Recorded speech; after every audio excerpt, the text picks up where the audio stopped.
டிவிக்கேனாலே அப்படி ஒரு பயம், ஏன் அப்படி இருக்குதுன்னே தெரியல. இப்போது ஒரு புதுசா ஒரு ட்ரெண்ட கத்துக்கினாங்க.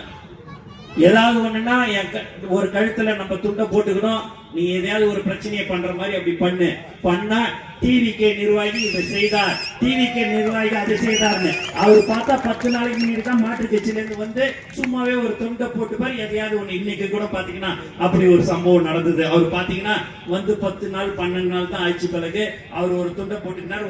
உடனே அவர் டிவிகே நிர்வாகி எதுவா இருந்தாலும் சரி உடனே அந்த ஒரு நியூஸ் வந்து பாத்தீங்கன்னா டிவிக்கேனாலே அப்படி ஒரு பயம், ஏன் அப்படி இருக்குதுன்னே தெரியல.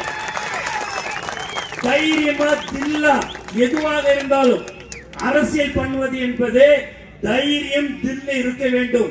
நேருக்கு நேர் மோத வேண்டுமே ஒழிய பின்பக்கமாக இருந்து மோதக்கூடாது. அதை அப்படி கேச போடு, நீ பேனரை வச்சுட்டு கேச போடு, அதை வச்சா கேச போடு, எல்லாத்தையும் நீங்க போட போட போட நாங்க எழுந்து வந்துக்கினே இருக்கிற ஒரு கட்சி தமிழக வெற்றி கழகம்.